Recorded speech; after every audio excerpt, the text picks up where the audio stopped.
దేవుని వాక్యములో నుండి కొన్ని సంగతులను తేటగా మనం విందాం.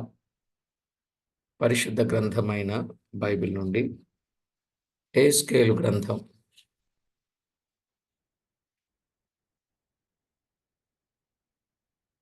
23వ అధ్యాయం.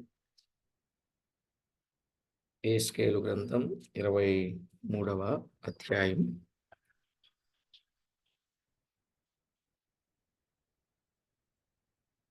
5వ వచనం నుండి.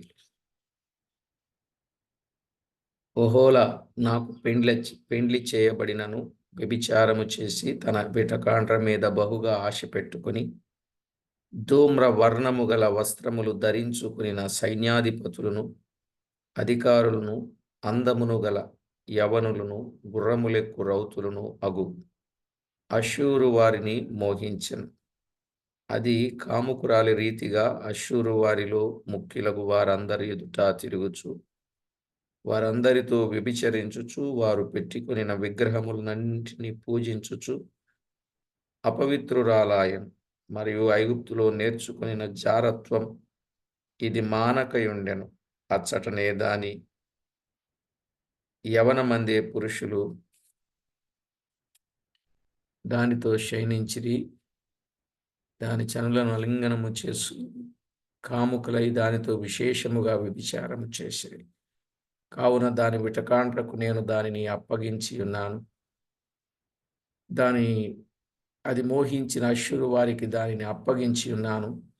వీరు దాని మానఛేదనము తీసిరి. దాని కుమారులను కుమార్తెలను పట్టుకొని దానిని ఖడ్గము చేత చంపిరి. ఈలాగున ఆమె స్త్రీలలో అపకీర్తి పాలై శిక్ష నొందెను. చదవబడిన ఈ లేఖనములో మనము జాగ్రత్తగా అర్థం చేసుకుందాం. ప్రార్థన చేసుకుందాం. మొదట ప్రార్థన చేసుకుందాం. పరిశుద్ధుడవైన మా తండ్రి, పరమందు ఆసీనుడవైన మా దేవ, మీ గణనామానికి వేలాది వందనాలు, కోటాను కోట్లు స్తుతులు స్తోత్రాలు చెల్లిస్తున్నాం. దేవా, మా ప్రభువా, మీ దివ్య లేఖనములు వ్రాయించిన ప్రతి సంగతిని బట్టి మిమ్మల్ని ఎంతో స్తుతిస్తున్నాం. మా ప్రభువా, మా దేవా, అక్కా చెల్లెండ్రలను గూర్చిన విషయాలు, అనగా షోమ్రోను యెరూషలేమును గూర్చిన విషయాలు మాకు తేటపరుస్తూ మమ్మను జాగ్రత్త చేస్తూ మీకు మహిమ ఆపాదించినట్లు మమ్మను సిద్ధపరుస్తున్నందుకు కృతజ్ఞతలు చెల్లించుచు మా ప్రభువైన యేసు క్రీస్తు అమూల్యమైన నామమున స్తుతించి ప్రార్థించి వినయులమై వేడుచూ ఉన్నాము తండ్రి. ఆమేన్. ప్రభునందు ప్రియులారా, మనము చదువుకున్న ఈ వచన భాగంలో మనము గమనించవలసిన గొప్ప సత్యం, మనం వింటూ వస్తున్నాం కదా, 1 నుంచి 4 వచనాలు ఉపోద్ఘాతాన్ని గూర్చిన విషయాలు విన్నాం. 5 నుండి 10 వచనాలు ఒహోలా అంటే షోమ్రోను అని, 11 నుండి 21 వచనాలు ఒహోలీబా అంటే యెరూషలేము. వీరిని గూర్చిన విషయాలు మనం వింటూ వస్తున్నప్పుడు వారు చేసిన కార్యాలు ఎంతో ఘోరమైనవిగా, వారు పాపము చేసినట్లుగా చూస్తున్నాం. పాపము చేశారు అనంటే వారు విగ్రహారాధనలో వారు మునిగిపోయారు అని అర్థం. వారు రాజులను నమ్ముకున్నారు.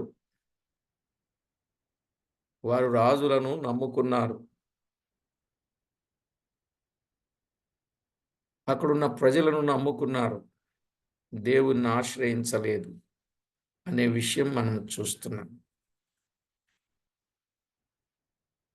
వారు విగ్రహారాధన వ్యభిచారం అనే పాపములో వారు పడిపోయారు అనే విషయాన్ని మనము జ్ఞాపకం చేసుకున్నాం.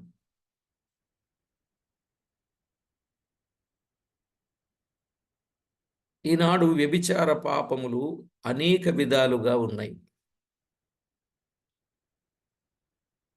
ఆ అనేకమైన వ్యభిచార పాపములేమిటంటే,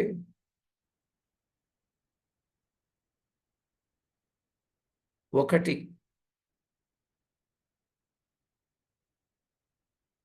మామూలు వ్యభిచారం జారత్వమునకు దూరముగా నుండుటయే.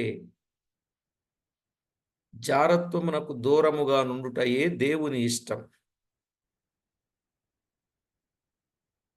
అతిక్రమించి ఎవడైనా మోసము చేసిన ఎడల ప్రభువు ప్రతిదండన చేస్తాడు. ప్రతిదండన చేస్తాడు అనే విషయం. అంటే ఈనాడు శరీర సంబంధమైన కోరికలు కలిగి తన ఇష్టానుసారమైన జీవితాన్ని జీవిస్తూ దైవ భయము బొత్తిగా లేకుండా జీవించడం, అది పాపానికి సాదృశ్యం. కనుక జాగ్రత్త పడవలసిన ఆవశ్యకత ఎంతైనా ఉంది. ఇవాళ చాలా మంది జీవితాలు దేవునికి ఆయాసకరంగా ఉన్నాయి. అలాంటి జీవితం మనము జీవించకూడదు. 2, మోహపు చూపు కూడా వ్యభిచారమే అని ప్రభువు చెప్పారు. మోహపు చూపు వ్యభిచారం.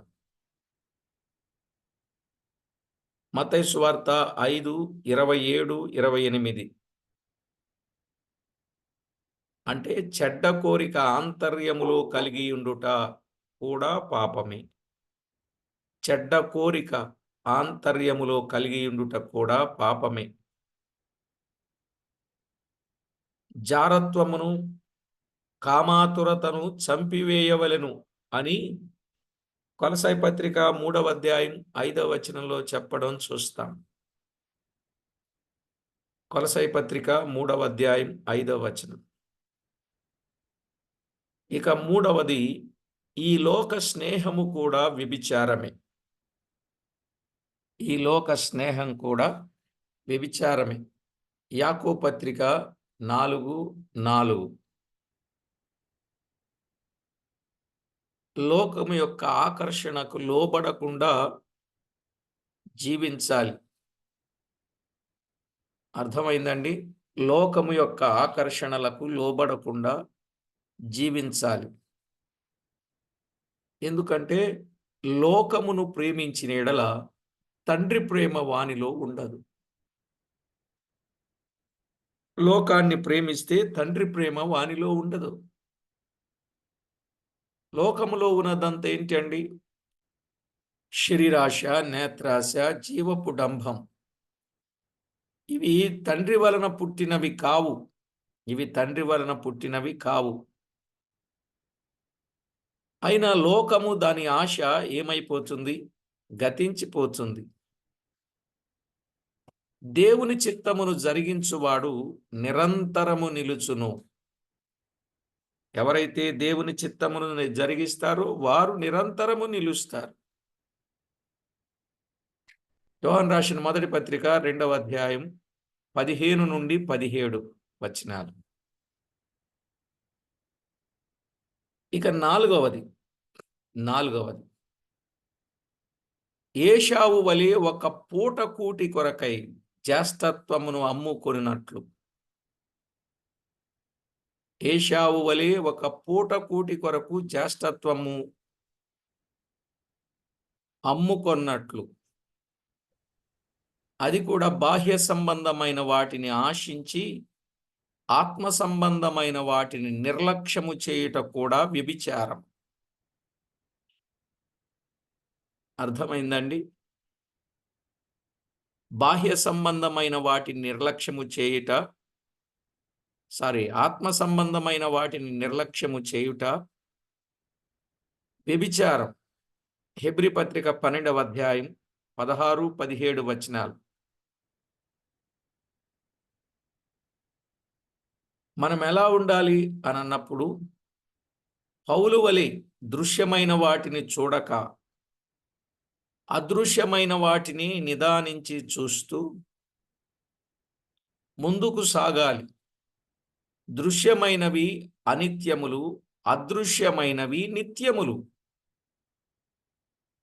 కొరింథీయులకు రాసిన 2వ పత్రిక 4వ అధ్యాయం 16 నుండి 18 వచనాలు. దృశ్యమైనవంటే ఏంటి? అదృశ్యమైనవి ఏంటి? దృశ్యమైనవి ఏంటి? అదృశ్యమైనవి ఏంటి? హెబ్రీ పత్రిక 11వ అధ్యాయం 24 నుండి 27లో చక్కగా వ్రాయబడింది. ఐగుప్తు ధనము, అల్పకాల పాపభోగము, ఫరో కుమార్తె యొక్క కుమారుడను అనిపించుకొనుట అనగా ఈ లోక సంబంధమైన అధికారములు కోరుట, ఇవి దృశ్యమైనవి. ఏవండి దృశ్యమైనవి? ఐగుప్తు ధనము, అల్పకాల పాపభోగము, ఫరో కుమార్తె యొక్క కుమారుడు అని అనిపించుకొనుట. అంటే ఈ లోక సంబంధమైన అధికారములు కోరుట, ఇవి దృశ్యమైనవి. వీటిని విసర్జించుట వలన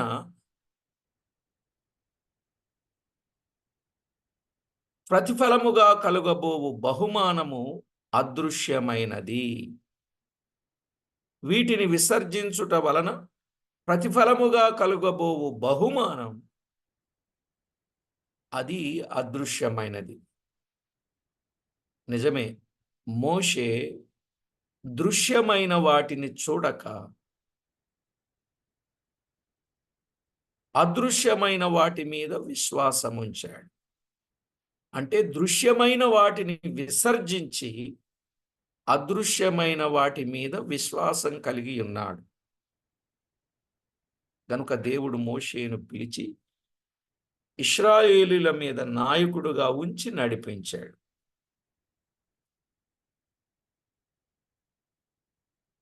వ్యభిచారం అంటే ఏంటో అర్థమైంది కదా. ఇక 5వ సంగతికి వద్దాం.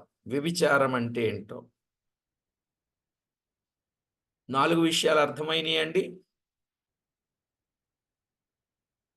1 జారత్వం, వ్యభిచారం.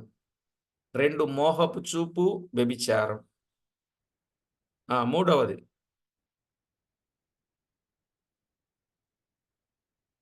ఈ లోక స్నేహం, వ్యభిచారం. 4వది దృశ్యమైన వాటి కోసం ఎదురు చూడడం. ఒక్క పూట కూటి కొరకు జ్యేష్ఠత్వమును అమ్ముకోవడం. ఏశావు లాంటి వ్యభిచారి అయినను అనే మాట చూస్తాం. ఎందుకు వ్యభిచారం అన్నాడు అక్కడ? ఒక్క పూట కూటి కొరకు జ్యేష్ఠత్వాన్ని అమ్ముకున్నాడు కాబట్టి వ్యభిచారన్నాడు. ఆత్మీయ జీవితాన్ని తాకట్టు పెట్టి శరీర జీవితాన్ని అలవరుచుకునే ప్రతి ఒక్కరూ వ్యభిచారులే. ఏమండోయ్, అర్థమవుతుందా పాఠం? ఇక 5వది వ్యభిచారులు ఎవరు? రోమాపత్రిక 7వ అధ్యాయం 2 నుండి 4 వచనాలు. రోమాపత్రిక 7వ అధ్యాయం 2 నుండి 4 వచనం. భర్త బ్రతికి ఉండగా వేరొక పురుషుని చేరితే అది వ్యభిచారము. భర్త బ్రతికి ఉండగా వేరొక పురుషుని చేరితే అది వ్యభిచారం. భర్త చనిపోయిన తర్వాత వేరొక పురుషుని చేసుకొనినను అది వ్యభిచారము కాకపోవును. అర్థమైందండి? భర్త ఉండగా వేరొక పురుషునితో, లేక భార్య బ్రతికి ఉండగా వేరొక పురుషునితో, వేరొక వ్యక్తితో, భర్త అయితే భర్త, భార్య అయితే భార్య, అది వ్యభిచారం. భార్య చనిపోయిన తర్వాత వేరొక స్త్రీని చేసుకొనినను అది వ్యభిచారము కాకపోవును. అలాగే మనము దేవుని కొరకు ఫలము ఫలించునట్లు మృతులలో నుండి లేపబడిన క్రీస్తు అను వేరొకని చేరుటకై మీరును ఆయన శరీరము ద్వారా ధర్మశాస్త్ర విషయములో మృతులైతిరి. అనగా మన పాప శరీరము అనగా ప్రాచీన పురుషుడు ఆయనతో కూడా సిలువ వేయబడ్డాడు. నిజమే కదా? మన ప్రాచీన పురుషుడు ఆయనతో కూడా సిలువ వేయబడ్డాడు. రోమపత్రిక 6:7 ప్రకారంగా, రోమపత్రిక 6:7 ప్రకారంగా సిలువ వేయబడ్డాడు. ఇలాగు మన పాత పురుషుడైన శరీరం క్రీస్తుతో సిలువ వేయబడిన అనుభవము కలిగి, ఏమండి, మన పాత పురుషుడైన ఈ శరీరం క్రీస్తుతో సిలువ వేయబడిన అనుభవము కలిగి రోమాపత్రిక 8వ అధ్యాయం 12, 13 వచనాలు. రోమాపత్రిక 8వ అధ్యాయం 12, 13 వచనాలు. మనము ప్రభువును సేవిస్తే అది వ్యభిచారము కాదు, అది వ్యభిచారము కాదు. శరీర ఇచ్చలు చంపకుండా శరీరానుసారముగా ప్రవర్తిస్తూ ప్రభువును సేవించి ఆరాధించిన అది వ్యభిచారమగును. అర్థమైందా అండి?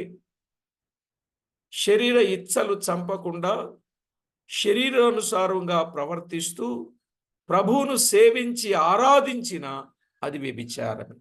ఎందుకని? ప్రభువును కోరుకొని ప్రభువును అంగీకరించి ప్రభువు బిడ్డగా నేనుంటానని చెప్పిన తర్వాత వేరే వానితో సహవాసం చేయడం కాపురం చేయటముతో సమానమే. కనుక అది వ్యభిచారం అన్నాడు దేవుని వాక్యం. అర్థమైందండి? ప్రియులారా, విషయాన్ని అర్థం చేసుకోండి.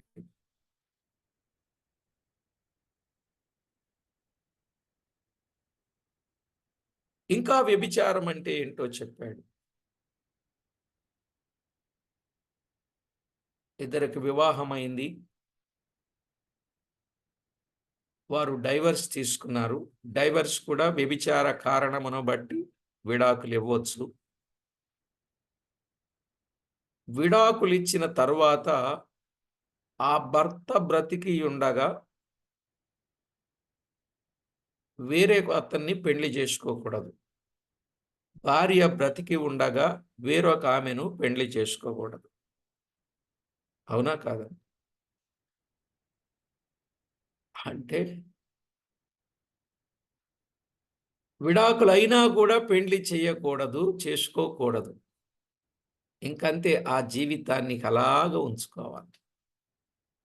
కానీ వేళ అలాగ ఉండేవాళ్ళు ఎవరున్నారు? విడాకులు తీసుకునేదే పెళ్లి చేసుకుంటారు కదా. విడాకులు తీసుకునేదే వేరొక స్త్రీని వివాహం ఆడటానికి కదా. కానీ అది నిషిద్ధం కదా బైబిల్లో.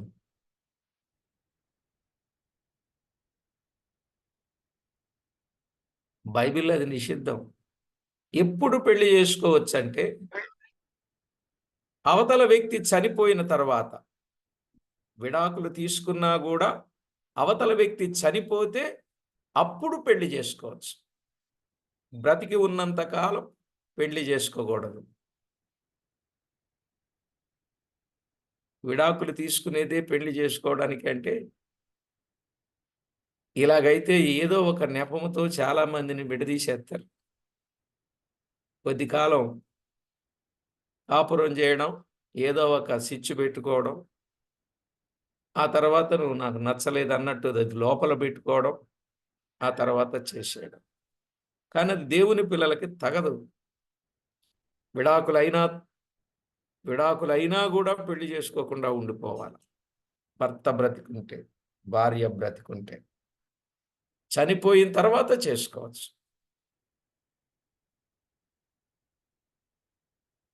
అర్థమైందండి? అలా చేస్తే కూడా వ్యభిచారం అన్నాడు. అది అలా చేస్తే కూడా వ్యభిచారం అన్నాడు. అందుకే మెట్టుకు ప్రభు అయిన యేసుక్రీస్తును ధరించుకొనిన వారై శరీర ఇచ్చలు నెరవేర్చుకొనుటకు శరీరము కొరకు ఆలోచించుకొనకుడి అని చెప్పాడు. శరీరిచ్చలు నెరవేర్చుకొనుటకు శరీర విషయమై ఆలోచన వద్దు, ఎందుకంటే యేసుక్రీస్తును ధరించుకొనిన వారం అన్నాడు. రోమాపత్రిక 13వ అధ్యాయం 14వ వచనం. రోమాపత్రిక 13వ అధ్యాయం 14వ వచనం. గల్తీ పత్రిక 5:16 అలాగే 24-25 వచనాలు. 24-25 వచనాలు. ఇదండి అక్కా చెల్లెండ్రి యొక్క పరిస్థితి. ఈ అక్కా చెల్లెండ్రి యొక్క పరిస్థితి అంటే ఓహోలా షోమ్రోను, ఓహోలీబా యెరూషలేము, వీరిద్దరూ చేసినటువంటి ఆ కార్యం ఎలాంటిదో దైవ లేఖనములో స్పష్టంగా మనము చూశాం.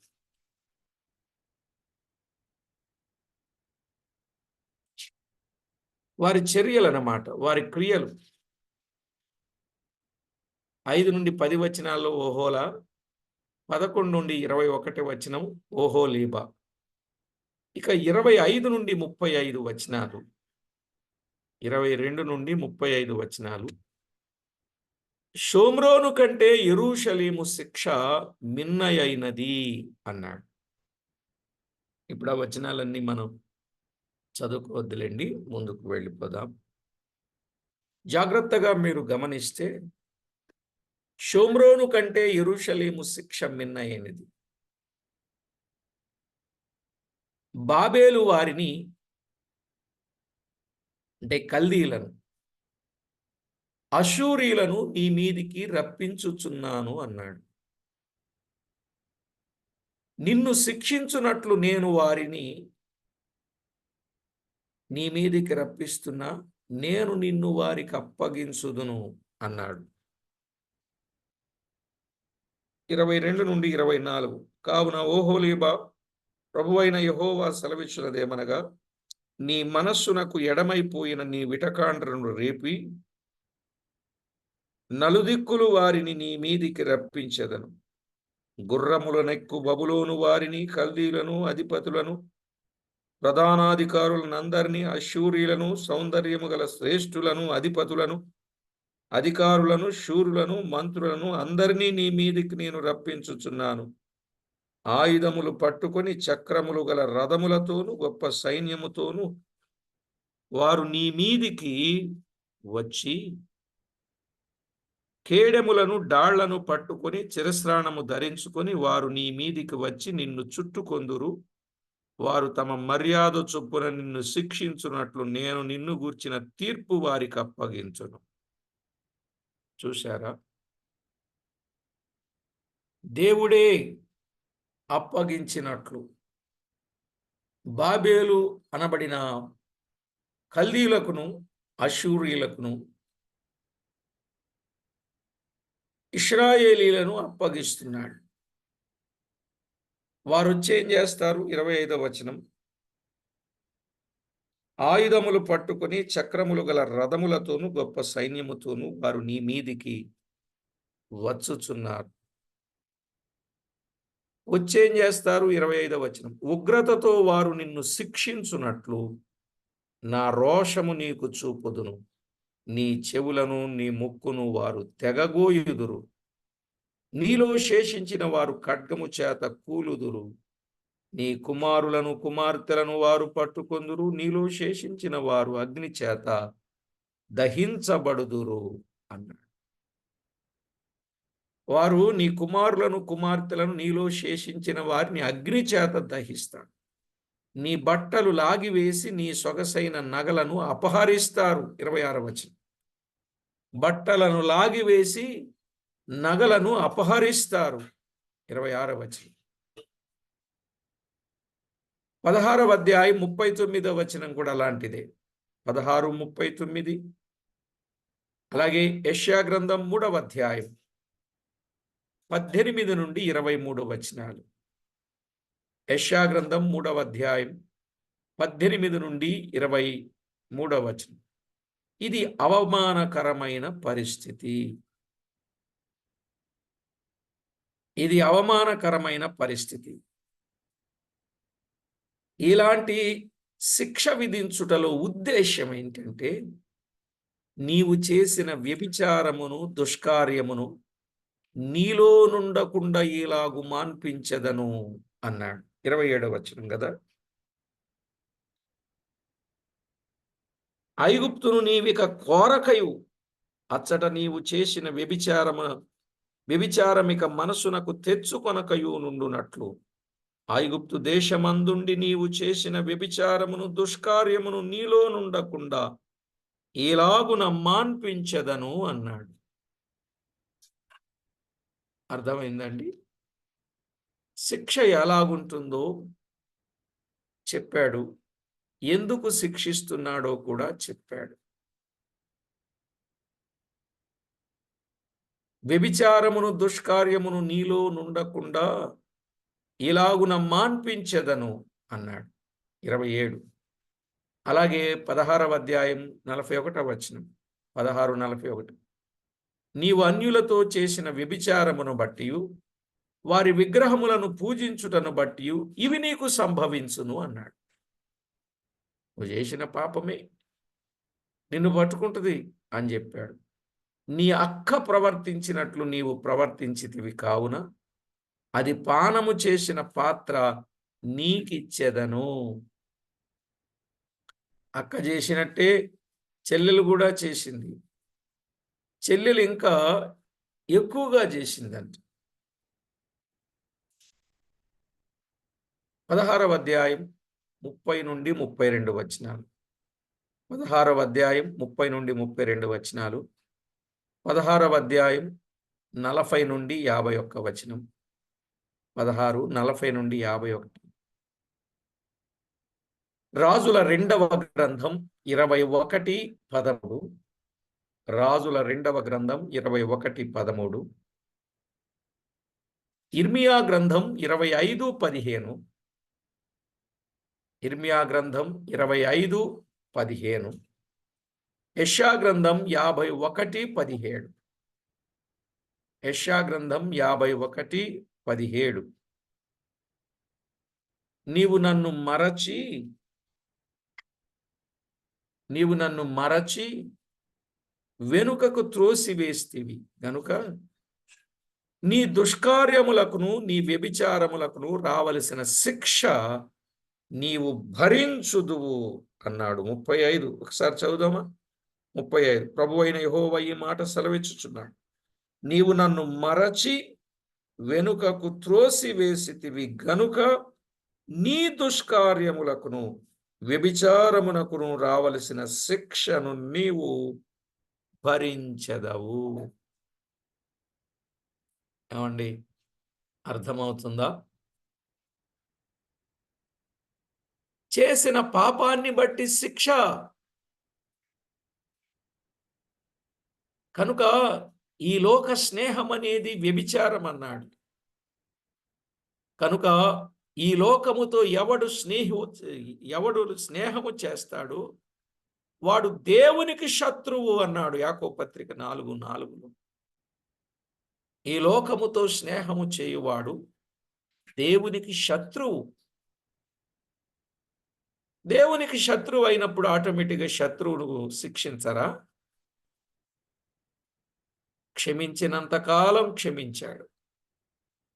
ఇంకా కాదన్నట్టుగా విపరీత ధోరణి పోతూ ఉన్నాడు. దేవుని మాట పెడచెవిని పెట్టాడు, శత్రువు అయ్యాడు. ఇప్పుడు ఆ వ్యక్తికి తాను చేసిన పాపాన్ని బట్టి తానే ఆ శిక్షను భరించవలసిన వాడై ఉన్నాడు. ప్రియులారా, షోమ్రోను వారు, యెరూషలేము వారు యెహోవాను విడిచి ఏ రాజులను నమ్ముకొనిరో ఆ అష్షూరీయులు బబులోనీయులే వారిని నాశనము చేసిరి. చూశారా? యెరూషలేము వారు యెహోవాను విడిచిపెట్టి ఏ రాజులనైతే నమ్ముకున్నారో, ఏ అష్షూరీయులనైతే నమ్ముకున్నారో, అదే ఏ బబులోనీయులైతే వారిని నమ్ముకున్నారో వారి ద్వారా నాశనము చేసిరి.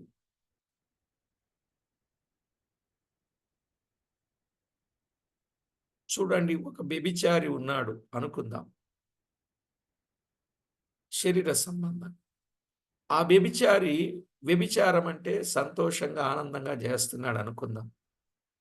కానీ ఆ వ్యక్తికి ఆ వ్యభిచారాన్ని బట్టే ఎయిడ్స్ వచ్చుద్ది అనుకోండి. ఆ ఎయిడ్స్ని బట్టి ఏమవుతాడు? నాశనం అవుతాడు అవడా? చెప్పండి, మీరేం మాట్లాడలేదు. అవుతాడు. కనుక తాను ఇష్టముతో పాపము చేస్తే, తన కోరిక చొప్పున చేస్తే, ఆ కోరికే చివరికి తనను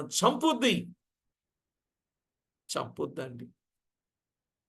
కొన్నిసార్లు అన్యాయంగా కూడా చనిపోయే పరిస్థితులు ఉంటాయి, తప్పు చేయకపోయినా, తప్పు చేసిన వారిని బట్టి. భర్త తప్పు చేస్తూ ఉన్నాడు వ్యభిచారిగా. ఇప్పుడు ఆయనకు అంటిన ఆ రోగాన్ని తీసుకొచ్చి ఎవరికి అంటిస్తాడు? భార్యకు అంటిస్తాడు. ఆ భార్య కూడా ఏమవుద్దండి? చనిపోతుంది. పాపం ఆమెకి తప్పు అనేది తెలియదు, కానీ ఈ తప్పుటోడిని బట్టి ఈమెకు కూడా శిక్ష పడుతుంది.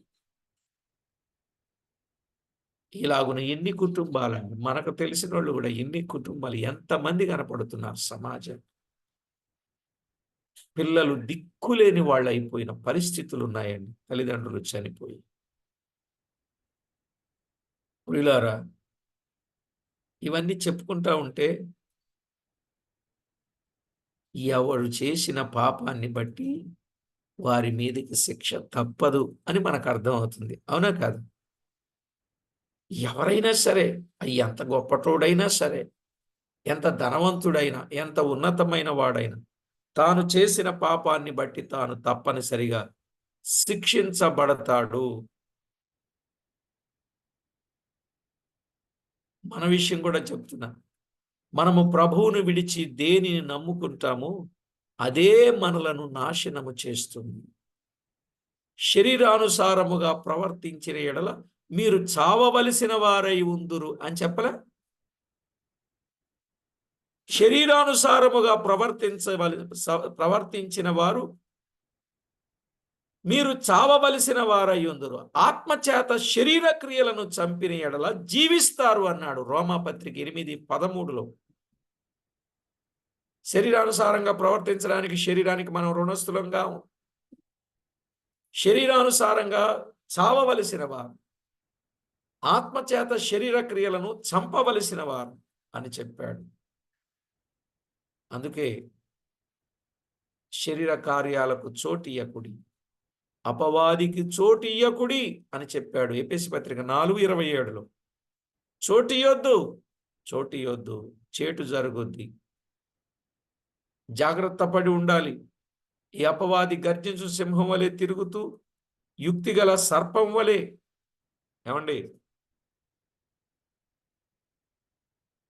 అపవాదనేవాడు ఈ శరీర కార్యాలకు లోను చేయడానికి తిరుగుతూ వాడు గర్జించు సింహం వలె ఉన్నాడు. కుయుక్తి గల సర్పం వలె కదా, ప్రదానము చేయబడిన ఒక్కగానొక్క పురుషునికి ప్రదానం చేయబడిన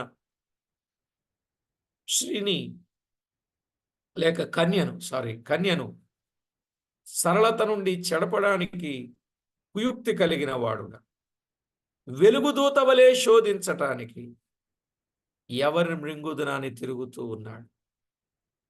ఒకటి, గర్జించు సింహం వలె తిరుగుతూ ఉన్నాడు. 2, కుయుక్తి గల సర్పం వలె తిరుగుతూ ఉన్నాడు. 3, వెలుగుదూత వలె తిరుగుతూ ఉన్నాడు. ఎవరిని మృంగుదునా అని. ఆ వచనాలు కావాలా మీకు? అవసరం లేదు, తెలుసా? ఆ వచనాలు కావాలి అంటే రాసుకోండి. కొరింథీయులకు రాసిన 2వ పత్రిక 11వ అధ్యాయం 2-3 వచనాలు. కొరింథీయులకు రాసిన 11వ అధ్యాయం 2వ పత్రిక 2, 3 వచనాలు, అలాగే 13, 14 వచనాలు. 13, 14 వచనాలు. పేతురు రాసిన మొదటి పత్రిక 5, 8, 9 వచనాలు. పేతురు రాసిన మొదటి పత్రిక 5వ అధ్యాయం 8, 9 వచనాలు. కనుక దేవునికి లోబడి వానిని ఎదిరిస్తే వాడు పారిపోతాడు. శరీరాన్ని జయించాలి, లోకాన్ని జయించాలి, పాపాన్ని జయించాలి. లోకమును జయించిన విజయం మీ విశ్వాసమే అన్నాడు యోహాను రాసిన మొదటి పత్రిక 5, 4.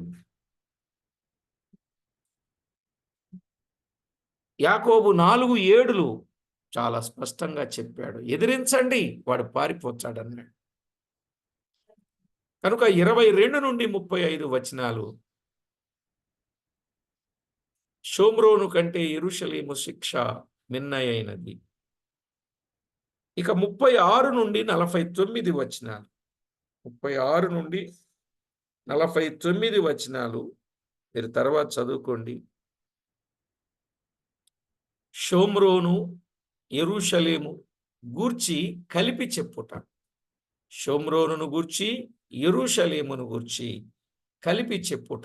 ఇద్దరిని గూర్చి చెప్తా ఉన్నాడు. నరపుత్రుడా, ఒహోలాకును ఒహోలీబా వారికును వారి హేయ కృత్యములు వారికి తెలియచేయము. దేవుడు తప్పు చూపించి శిక్షించువాడండి, తప్పు చూపించకుండా శిక్షించడు. 36వ వచనం, మరి యెహోవా నాకు ఇలాగు సెలవిచ్చిన, నరపుత్రుడా, ఓహోలాకును ఓహోలీబాకును నీవు తీర్పు తీర్చుదువా?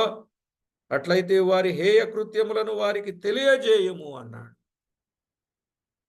తెలియచేస్తాడు, ఆ తర్వాత శిక్షిస్తాడు. వారు నాకు కనిన కుమారులను విగ్రహములకు ప్రతిష్ఠించిరి అన్నాడు. 37వ వచనం, 39వ వచనం. వారు కనిన కుమారులను విగ్రహములకు ప్రతిష్ఠించిరి అన్నాడు. 16 యెహెజ్కేలు గ్రంథం 16వ అధ్యాయం 20, 21. వారు పరిశుద్ధ స్థలమును అపవిత్రపరచిన దినమందే నేను నియమించిన విశ్రాంతి దినములను సామాన్య దినములుగా ఎంచిరి. నా పరిశుద్ధ స్థలమును అపవిత్రపరచిన దినమందే నేను నియమించిన దినములను సామాన్య దినములుగా ఎంచారు అన్నాడు. 38వ వచనం, 38వ వచనం. నా పరిశుద్ధ స్థలం అపవిత్రపరిచిన దినమంది నేను నియమించిన విశ్రాంతి దినములను సామాన్య దినములుగా ఎంచారు అన్నాడు. 5వ అధ్యాయం 11వ వచనం కూడా ఆ మాటే. 5వ అధ్యాయం 11వ వచనం, 20వ అధ్యాయం 13వ వచనం, 20వ అధ్యాయం 13వ వచనం, 22వ అధ్యాయం 3వ వచనం, 22వ అధ్యాయం 3వ వచనం. ఇర్మియా గ్రంథం 17, 27. ఇర్మియా 17, 27. దూరము నుండి బాబేలు వారిని పిలుచుకొని వారిని నమ్ముకొని వారికి అప్పగించుకొనిరి అన్నాడు. వారే పిలుచుకున్నారంట, వారికి అప్పగించుకున్నారట. 40 నుండి 44 వచనాలు, 40 నుండి 44 వచనాలు.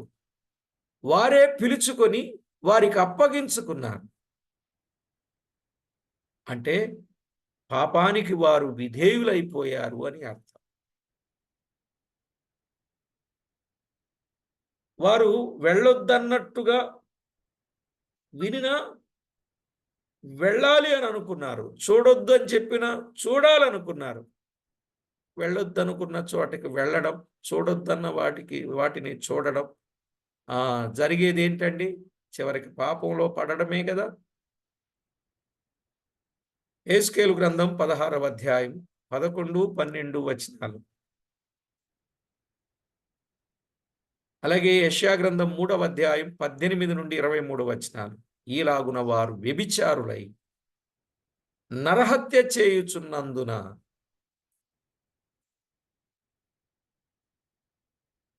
నరహత్య చేయు యత్నించుచున్నందున వారి మీదకి నేను సైన్యమును రప్పింతును, వారిని శిక్షింతును. వచ్చిన సైనికుల ఖడ్గము చేత వారి కుమారులను కుమార్తెలను చంపుదును, వారి ఇండ్లను అగ్ని చేత కాల్చివేయుదు. అందరూ కామాతురత చొప్పున చేయకూడదని నేర్చుకున్నట్లు నీ కామాతురతను దేశములో ఉండకుండా మాన్పించదను అన్నాడు. 45 నుండి 48 వచనాలు. నేను కాల్చివేస్తాను, నేను చంపుతాను,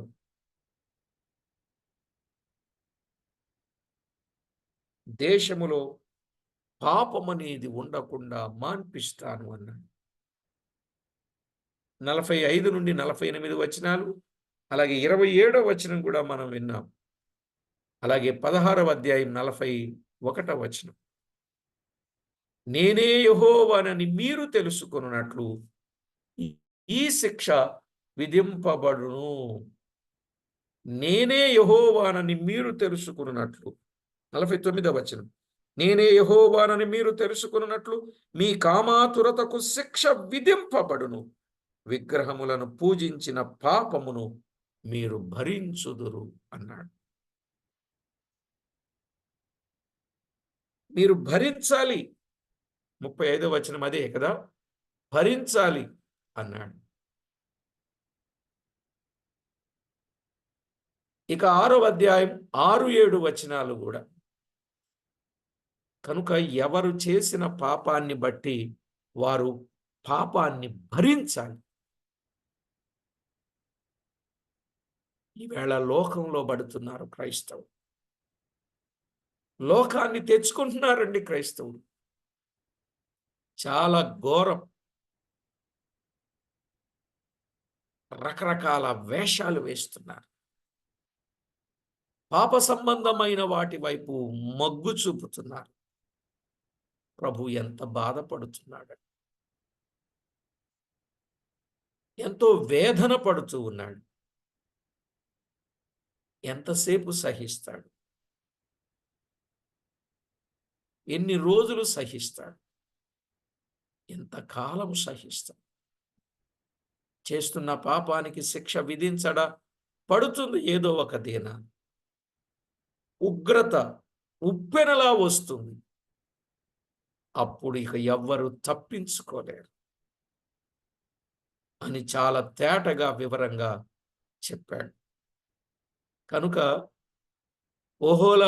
ఓహోలీబాను గూర్చిన విషయాలు పోల్చి మరి, 1 షోమ్రోను, 2 యెరూషలేము, ఈ 2 పట్టణాల పరిస్థితి, దేశాల పరిస్థితి మనం ఆలోచన చేసినప్పుడు దేవునికి ఎంత ఆయాసకరమైనదిగా ఉన్నదో మనకు అర్థమైంది. దేవుడు ఎన్ని రోజులు చూస్తాడండి? సహించాడు, భరించాడు. ఇంకెప్పుడు నువ్వు చేసిన దాన్ని నువ్వే భరించాలని అప్పగించాడు.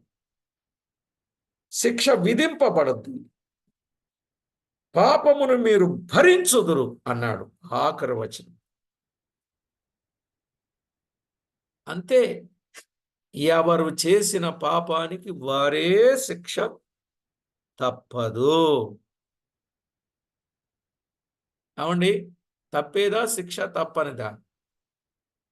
ఆమోసు గ్రంథం 2వ అధ్యాయం 4వ వచనంలో యూదా 3 సార్లు 4 సార్లు చేసిన దోషమును బట్టి నేను తప్పకుండా శిక్షిస్తా. తప్పకుండా శిక్షిస్తా. ఎన్నోసార్లు అవకాశం ఇచ్చాడు. బైబిల్లో ఒక మాట జ్ఞాపకం వస్తుందండి. యెరూషలేమా, యెరూషలేమా,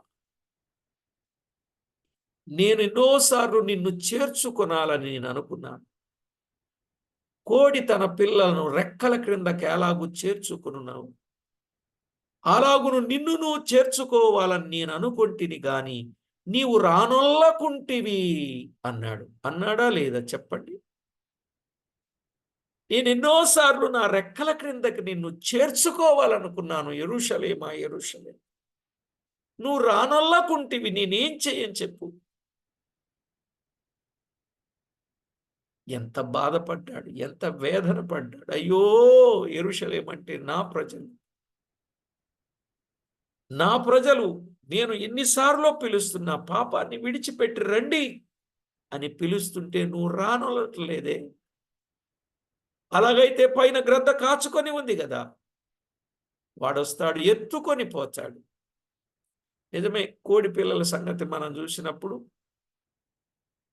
గ్రద్ద తిరుగుతా ఉన్నప్పుడు తల్లి కోడి రెక్కలు చాచి చుట్టూ తిరుగుతా ఉండి తన అరుపులు అరుస్తూ ఉంటుంది. పిల్లలారా వచ్చేయండి, పిల్లలారా వచ్చేయండి.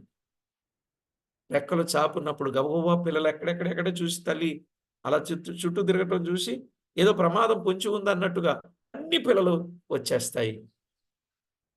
రెక్కలతో కప్పేసి ఒకవేళ పిల్లల దగ్గర రాబోతుండేసరికి గబగబా మీదకి వెళ్ళిపోయినట్టు ఉంటుంది. చూసారా కోడిని? పల్లెటూరులో ఎక్కువగా కనపడతాయి అవి. దాన్ని పొడిచేయడానికి వెళ్ళిపోతా ఉంటది. కొన్ని కోడి పిల్లలు ఉంటాయి, రెక్కల లోపల నుండి ముక్కులు బయటకు పెట్టి చూస్తా ఉంటాయి ఏం జరుగుతుందని. అది రమ్మన్నట్టు పిలుస్తుంది. అమ్మ రెక్క నుండి కిందకి వెళ్ళిపోతుంది. వెళ్ళిపోతే తన్నుకుపోయి చెట్టు మీద పెట్టుకొని తింటా ఉంటది. అప్పుడు అరుస్తుంటది దాని భాషలో, అమ్మా రక్షించు, అమ్మా రక్షించు. ఇప్పుడు మీకు అర్థం కావాల్సింది ఏంటంటే, తల్లి అక్కడికి వెళ్ళలేదు, పిల్లన ఆ గ్రద్ద విడిచిపెట్టలేదు, ఇక్కడికి రాలేదు. తల్లి అక్కడికి వెళ్ళలేదు, పిల్ల ఇక్కడికి రాలేదు. చివరికి మొత్తం తిని పడేస్తుంది. మీకు అర్థమై ఉండాలి, అవకాశం ఇచ్చినప్పుడే ఎవరన్నా సద్వినియోగం చేసుకోవాలా. ఆ అవకాశాన్ని సద్వినియోగం చేసుకోలేదనుకోండి, ఎవరు చేసిన కర్మ వారే అనుభవించాలని విడిచిపెట్టేసినట్టు ఉంటదన్నమాట. కనుక ఈ అక్కా చెల్లెండ్రు ఓహోలా, ఓహోలీబా వారు చేసిన పాపాన్ని బట్టి ఇద్దరిని కలిపి శిక్షించాడు. అదే మనం చదువుకున్న సంగతి 36-49. షోమ్రోనును యెరూషలేమును గూర్చి కలిపి చెప్పిన సందర్భం ఏంటో అక్కడ వ్రాయండి. చేసిన పాపాన్ని బట్టి శిక్ష తప్పదు అన్నాడు. అయితే ఈరోజు క్రొత్త నిబంధన సత్యం ప్రకారంగా దేవుడు మరొక అవకాశం ఇచ్చాడు మనకైతే కదండి. ఈ ఇచ్చిన అవకాశాన్ని సద్వినియోగం చేసుకొని లోపల లోపం ఎవ్వరికి కనపడకుండా ఉందనుకోండి, ఆ లోపాన్ని ఏం చేయాలి? ఒప్పుకొని విడిచిపెడితే ప్రభు క్షమిస్తాడు. ఒకవేళ లోపలుంది ఎవరికి తెలియదు అనుకుంటావా? 90వ కీర్తన 8వ చరణం ప్రకారంగా, నీ రహస్య పాపములు ఆయన ముఖ కాంతిలో తేటగా కనబడుచున్నవి అన్నాడు. అన్నాడా లేదా? ఆయన ముఖకాంతిలో మానవుని యొక్క రహస్య పాపములు తేటగా కనబడుతున్నాయి. కనుక తేటగా కనబడకుండా ఉండాలి అనంటే క్షమించబడాలి. అసలు లేకుండా ఉండాలంటే క్షమించబడాలి. అలా క్షమించబడితే ఇక ఆ లోపమే ఉండదు. కాబట్టి ఒకవేళ ఇప్పుడు దాచుకున్న రేపది మిద్దెల మీద ప్రకటించబడుద్ది కదా! అంత అవసరం అంటారా? ఆయన కనబడి రేపు మిద్దెల మీద ప్రకటించబడి, అంటే మిద్దెల మీద అంటే నేను అనుకుంటున్నాను రహస్యంగా చేసింది ఎలాగూ కనపడుద్ది ఆయనకి. మిద్దెల మీద ప్రకటించడం అంటే బహుశా అక్కడున్న వాళ్ళందరికీ తెలిసిపోద్ది. ఇక్కడ మనం అందరికి మంచోళ్ళలాగా కనపడ్డాం కదండీ! కనపడ్డామా లేదండి? చాటు చాటున కాని పనులు చేసి, అబ్బా! ఈయన ఎంత మంచోడో, ఎంత పరిశుద్ధుడో, ఎంత నీతిమంతుడో, ఎంత యథార్థపరుడో, ఎంత పవిత్రుడో అని అందరి చేత అనిపించుకున్నాం గదా! అక్కడికొచ్చాక అప్పుడు అసలు రంగు బయటకొచ్చుద్దనమాట. అర్థమైందండి? మిద్దెల మీద ప్రకటన. అమ్మో! ఈయన ఏంటి ఇలా అనుకున్నాం? అప్పుడు ఆశ్చర్యం అయిపోతది జనాలకి. ఈమె ఇలాగా? ఏంటి ఈయన ఇలాగా? అమ్మో! రేపు ఎంత పరిస్థితులు ఉంటాయో చూసుకోండి. కనుక అదేదో ఇప్పుడే ఇక్కడే సరి చేసుకొని, దిద్దుకొని జాగ్రత్త పడాలి. ఎందుకంటే వారి పాపములు వారి వెంట వెళ్తాయి. వారి క్రియలు వారి వెంట వెళ్తాయి అన్నాడా లేదా చెప్పండి? కొన్ని ముందుగా వెళ్తాయి, తర్వాత వెంట వెళ్తాయి. కనుక వెళ్ళిన వాటిని రేపు ఆయన చూపించడా? చూపిస్తాడా? చూపించడా? అది ఏదే గాని, అది మోసమా, దొంగతనమా, అన్యాయమా, అబద్ధమా, అక్రమమా, ఆ! వ్యభిచారమా, ఇంకేదే గాని, ఏదైనా సరే రేపు కనుక దాని నుండి కాపాడుకోవాలి. నమ్మని వారైతే ధవళ సింహాసనం తీర్పు దగ్గర వారుంటారు. నమ్మిన వారైతే లోపం కలిగుంటే న్యాయపు సింహాసనం దగ్గర దేహముతో జరిగించిన వాటిని బట్టి అవి మంచివైనా, చెడ్డవైనా సరే దేవుని న్యాయపీఠం దగ్గర నిలబడినప్పుడు అవన్నీ కనపడతాయి. కనుకనే జాగ్రత్త పడాలి. జాగ్రత్త పడాలి. జాగ్రత్త పడాలి. దొంగ పోలీసోళ్ళని చూడగానే ఏమవుతాడండి? జాగ్రత్త పడతాడు. అలాగే మనం కూడా ప్రభువును చూసినప్పుడు, అయ్యో ప్రభువా! నువ్వు నా కొరకు ఇంత గొప్ప కార్యం, పుణ్యకార్యం చేశావే. ఇదిగో నా మట్టుకు నేను జాగ్రత్త పడుతున్నాను. నా జీవితంలో ఉన్న లోపాలన్నీ నీ ఎదుట ఒప్పుకుంటున్నాను. నన్ను నేను సరిచేసుకుంటానని చెబితే, చేసిన పాపాన్ని బట్టి శిక్ష భరించవు అని ఇందులో మనం నేర్చుకునే పాఠం. అది క్షమిస్తాడు, రక్షిస్తాడు, రాజ్యమిస్తాడు. ప్రార్థన చేసుకుందాం. ప్రార్థన చేసుకుందాం. తల వంచి కళ్ళు మూసుకొని దైవ సన్నిధిలో చేసిన పాపాన్ని బట్టి శిక్ష విధించబడింది. పరిశుద్ధుడవైన మా తండ్రి, పరమందు ఆసీనుడవైన మా దేవా, మీ దయా, వాత్సల్య, కనికరములను బట్టి మీకు కృతజ్ఞతలు చెల్లిస్తున్నాం.